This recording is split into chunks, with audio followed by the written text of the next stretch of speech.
அதிமுக ஆட்சி காலத்துல திமுக எதிர்க்கட்சியாக இருந்தபோது தொடர்ச்சியா நிறைய விமர்சனங்கள், எதிர்க்கட்சி என்ன செய்யணுமோ அதை செய்யறோம் அப்படின்னு எல்லாத்தையும் சுட்டி காட்டக்கூடிய, கண்டனம் தெரிவிக்கக்கூடிய இடத்துல கண்டனம், போராட்டம் நடத்தக்கூடிய இடத்துல போராட்டம் அப்படின்னு எதிர்க்கட்சியா திமுக என்ன செஞ்சதோ அதை இன்றைக்கு அதிமுக செய்தால் அது மதிக்கப்பட தேவையில்லை அல்லது பதிலளிக்கப்பட தேவையில்லை அப்படின்ற விமர்சனம் சரியா? நாங்கள் அண்ணன் சொன்னார், மக்களால் தேர்ந்தெடுக்கப்பட்ட அரசு தான் அப்படின்றது எங்களுக்கு உறுதியாக தெரியும், நம்புகிறோம், ஜனநாயகத்தை நம்புகிறோம். ஆனால் நாங்கள் மன்னர் ஆட்சிலாம் கிடையாது. நாங்கள் மக்களை சந்தித்து எங்கள் தலைவர் முதல்வராக இருக்கார். அதனால் மக்கள் ஆட்சினா என்னன்றது எங்களுக்கு நல்லாவே தெரியும். இங்கே அரசியல் என்ன அப்படின்றது தான் மிக முக்கியமான கேள்வி. போன வாரம் மழை பெஞ்சுது, தண்ணி நிற்கவே இல்லை. கேட்டால் மழையே பெய்யலை, தண்ணி நிற்கலைன்றதுலாம் ஒரு விஷயமா அப்படின்னு அரசியல் பண்ணுவாங்க. மழை அதிகமாக பெஞ்சதுனால தண்ணி இன்னைக்கு சில நேரம் ஆகுது வடிகிறதுக்கு அப்படின்னு சொன்னால் அதெல்லாம் கிடையாது, இது மழையே கிடையாதுன்னுவாங்க. அப்போ தண்ணி நிற்கலைன்னு நம்ம ஒரு தரவுகள் கொடுக்கும்போது அன்னைக்கு மழையே பெய்யலைன்னு சொல்கிறது அதுன்னு ஒரு பெரிய சாதனையா அப்படின்றது. சரிங்க, இன்னைக்கு மழை அதிகமாக பெஞ்சா இப்படி தாங்க நிற்கும்னா அதெல்லாம் கணக்கு கிடையாது அப்படின்னாரு. இன்னும் சொல்லும்போது சொல்லிட்டாரு, அடையாறில் தூர் வாராமல் இருந்தோம் அப்படின்னு. ஒரு மழை காலத்தில் அடையாறார தூர் வாரலன்றத ஒப்புதல் வாக்கு மூலமா அண்ணன் கொடுக்கிறாரு. அன்னைக்கு 2015ல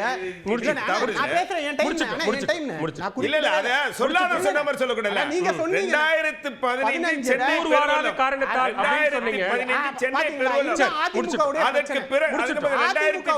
வரைக்கும் திமுக ஆட்சி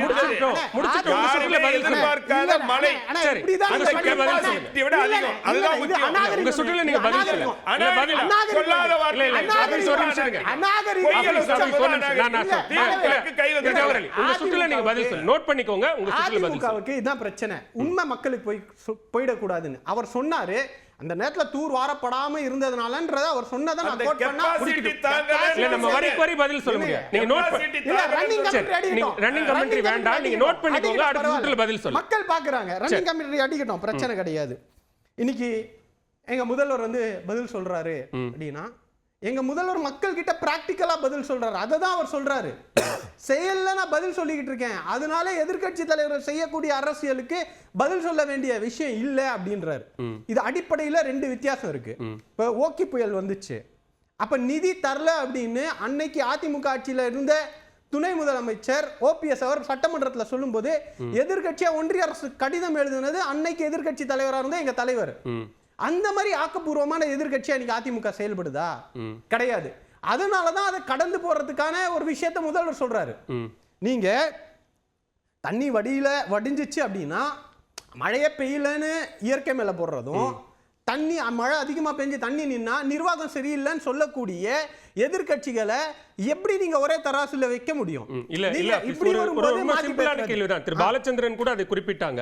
இந்த வார்த்தை பிரயோகங்களை தவிர்த்திருக்கலாம் அப்படின்ற ஒரு விஷயத்தை சுட்டி காட்டினாங்க. என்னன்னா இல்ல எதிர்கட்சிகள் நீங்க என்ன சொல்றீங்கன்னா எதிர்கட்சிகள் சுட்டி காட்டுவதற்கு முன்னாடியே இந்த அரசு செயல்படுது அப்படின்னீங்க. அப்ப இந்த விமர்சனத்தை நாங்கள் கண்டுகொள்வதில்லை அல்லது நாங்க தவிர்த்துட்டு எங்க வேலையை பார்க்கிறோம் அப்படின்னு சொல்றதுக்கோ எதிர்கட்சி தலைவரின் விமர்சனங்கள் மதிக்கப்படுவதில்லை, மதிக்க வேண்டிய அவசியம் இல்ல, அதை பத்தி கவலைப்பட வேண்டிய அவசியம் இல்லைங்கிறதுக்குமான வித்தியாசம் இருக்குல்ல. ரெண்டு விஷயங்களை இன்னைக்கு முதல்வர் மக்களை சந்திக்கும் போது மக்கள் திருப்தியா இருக்காங்க, கொளத்தூர் தொகுதியில பிரச்சனையே இல்லை அப்படின்னு முதல்வரை பார்த்து சொல்றாங்க. பொதுமக்கள், கட்சிக்காரங்க யாரும் கிடையாது, போய் செக் பண்ணிக்கோங்க. அவங்க சொல்லிட்டு வந்ததுக்கு அப்புறம் இவர் மழை பெய்யுது தண்ணி நிக்குது அப்படின்னு சொன்னா இந்த போட்டோ ஷூட் நடத்துனது யார் தெரியுமா? மிக்ஜாம் போது எடப்பாடி பழனிசாமி தான் நேரா வரார் எதிர்கட்சி தலைவரா. வட சென்னைக்கு ஒரு கால் ஷீட் கொடுக்குறாரு, தென் சென்னைக்கு ஒரு கால் ஷீட் கொடுக்குறாரு, முட்டியரையும் இருக்கிற தண்ணியில போட்டோ எடுத்துட்டு திரும்ப சேலத்துக்கு போயிடுறாரு.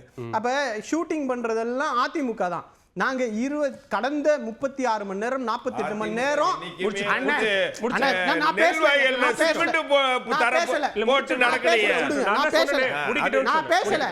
அதிமுக பிளானோட இன்ஸ்ட்ரக்ஷன்ஸோட எவ்வளவு நேரம் பேசுங்க. இதுதான் மக்கள் பாக்குறாங்க. விவசாய நிலத்துல தலைவர்கள் யாருமே உங்க மேல மரியாதை இருக்கு, ஆனா அநாகரிகமா நீங்க இவ்வளவு நேரம் பேசுனீங்க. ஒத்த நிமிஷம் குறுக்கிடல. இல்ல, நீங்க அவ்வளவு கட்டுக்கதை கட்டுறீங்க. நீங்க முடிச்சிருங்க. நாங்க குறுக்கிட்டோமா? நீங்க முடிச்சிருங்க. உங்களுடைய பொய்களை தானே லட்சணம் பேசுறீங்க, என்னன்னு பேசுங்க. இல்ல, பொய்களை தானே முடிச்சிருங்க. பேசுறீங்க. இல்ல, ஜவஹர்லால், ஒரு நீங்க நிமிஷம். எப்படி நடந்துக்கிட்டீங்கன்னா நான் ஆபீஸ், உங்க நேரத்தை ஆபீஸ், நீங்க முடிச்சிருங்க. குறுக்கிடுறேன். நீங்க முடிச்சிருங்க. நானும் உங்களை பேசாம தடுக்க முடியும். நீங்க முடிச்சிருங்க. ஆனா நாங்க நாகரிகமா நம்ம நேரம் நடந்துக்கிறோம். இத மோட சாப்பிடுறேன்டையா அதிமுக செய்தி தொடர்பாளர்கள் எல்லா நிகழ்ச்சியும் நான் பண்றாங்க. மக்கள் கிட்ட உங்களுடைய நேர்மை என்னன்றது தெரியுது. இதனால இப்ப என்னன்னா திமுக காரங்க பேசுற டைமை வேஸ்ட் பண்றது எப்படி அப்படின்னு ஒரு கிளாஸ் எடுக்கிறாங்க அதிமுக செய்தி தொடர்பாளர்கள். அதை வந்து எக்ஸிக்யூட் பண்ணிக்கிட்டு இருக்கீங்க. நான் தரவுகளோட எக்ஸாம்பிள்ஸோட பேசுறேன்.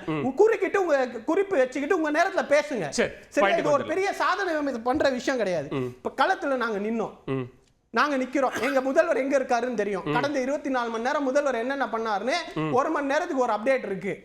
துணை முதல்வர் களத்துல நிக்கிறாரு. இப்ப இது 2 பேர் செய்யற வேலை இவங்களுக்கு இன்னும் அச்சமூட்டுது. அரசியல் பண்ண முடியலையே அப்படின்னு போற போக்கில் அறிக்கைகளும் இந்த மாதிரி பேசுறப்போ உண்மை மக்களுக்கு தெரியாம இடைமறிக்கிற வேலையும் ஜவஹர்லால் அண்ணன் போன்றவங்க பண்ணிக்கிட்டு இருக்காங்க. நாங்க என்னென்ன பண்ணிருக்கோன்றது டேட்டா கொடுக்குறோம். ஒக்கி புயல் எப்படியே பெருசா சமாளிச்சோம் அப்படின்னா உயிரிழப்பு எவ்வளவு தெரியுமா? 136. கடல்ல தத்தளிச்சவங்க எத்தனை பேர் தெரியுமா? சரியான நேரத்தில் அறிவிப்பு கொடுக்காம மீனவர்கள் வர வழி இல்லாம இருக்கிற வாட்டர் கேனை பிடிச்சிட்டு தப்பிச்சு வந்த உங்களுடைய பேட்டிகள் ஊடகத்தில் இருக்கு. அந்த மாதிரி இப்ப நடந்துச்சா? புயல் அறிவிக்க போறாங்க, வருமா வராதா? அதுவும் செங்கல் புயல்ன்றது ரொம்ப நேரம் கடல்ல நின்னுச்சுன்னு சொல்றாங்க. இயற்கை காலநிலை மாற்றத்துடைய பிரச்சனை.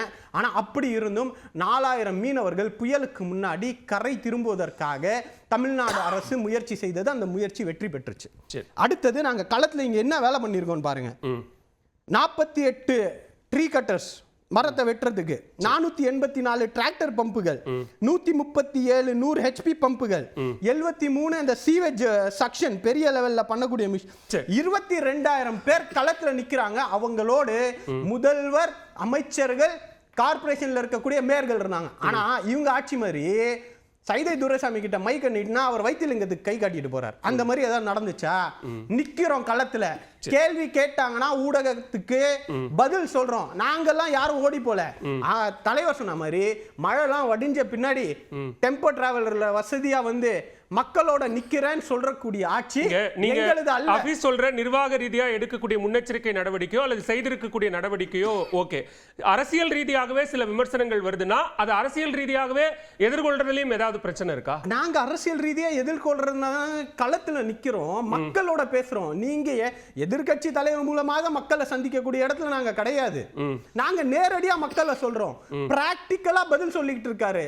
செயலின் மூலமாக பதில் சொல்வதுதான் திராவிட முன்னேற்ற கழகத்துடைய ஸ்டைல். அந்த ஸ்டைலை முதல்வரும் ஃபாலோ பண்றாரு, துணை முதல்வரும் ஃபாலோ பண்றாரு. இத ஃபாலோ பண்றதுனால தான் வரக்கூடிய சிக்கல். நான் சொல்றேன், நீங்க கடந்த 24 மணி நேரம் 36 மணி நேரம் செய்தி சேனல்கள் ஃபாலோ பண்ணுச்சு. நீங்க களத்துல எப்படி இருந்தாங்க, மக்கள் என்ன சொல்றாங்க, மழை வடிஞ்சது, அதாவது 100% எல்லா இடத்துலயும் தண்ணி தேங்காமலாம் இருக்காது.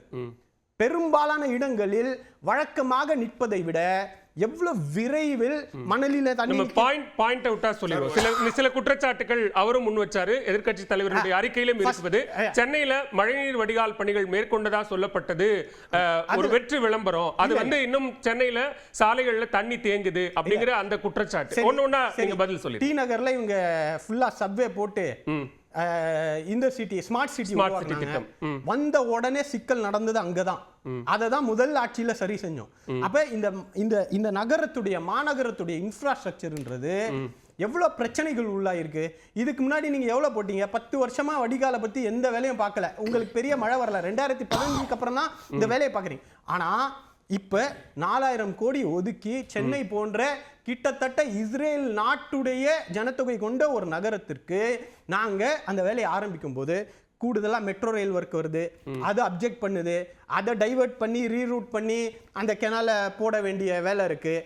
சரியான நேரத்துல தூர் வாடுறதுனால மழை தண்ணி வந்து தேங்காம தடுக்கிறோம். மோட்டர் வழக்கமா எங்கெங்க தேங்கோன்ற டேட்டாவை எடுத்து அங்கங்க முன்னாடியே போய் டிராக்டர் பம்புகள் மூலமாக தண்ணியை வெளியேற்றிக்கிட்டு இருக்கிறோம். நான் உறுதியா சொல்றேன், மக்கள் பெரும்பாலானவர்கள், அதாவது ஒரு ஆட்சி 100% எல்லாரையும் சாட்டிஸ்ஃபை பண்ண முடியுமா அப்படின்னா நிச்சயமா முடியாது. ஆனா கடந்த ஆட்சியை விட இந்த ஆட்சி எவ்வளவு சுறுசுறுப்பா வேலை செஞ்சிருக்கு. ஒரு இரவில் அடுத்த நாள் களத்திற்கு மக்கள் வந்திருக்கிறார்கள், பணிகள் நடந்திருக்கிறது, மக்கள் இயல்பு நிலைக்கு திரும்பி இருக்கிறார்கள். பஸ் இல்ல, கார் இல்லன்ற சூழல் இப்ப இருக்கா? நேத்து தான் கரையை கடந்துச்சு, இன்னைக்கு அந்த மாதிரி இருக்கா? சரி. கிடையவே கிடையாது. ஓகே, முதற்கட்ட அதனால பார்வை மக்கள் எடுங்க. நான் திருப்தியா வரேன். இருக்காங்க. ஒரே ஒரு கருத்து. முதல் சுற்று முடிச்சிருவோம். இல்ல, முதல் சுற்று முடிச்சிருவோம். ஒரு செகண்ட் தான். இல்ல, நீங்க சொன்ன மறுபடியும் அவர் பதில் சொல்ற ஒரு ரெண்டு நிமிஷம். பேர் பேசணும். அதாவது அதிமுக ஆட்சி காலத்துல சென்னையில 2400 கிலோமீட்டர் தூரத்துக்கு வந்து கால்வாய் வெட்டி மழைநீர் சேகரிப்பு சரியான முறையில் செஞ்சோம். மழைநீர் வடிகால் மழைநீர் வடிகால் இது.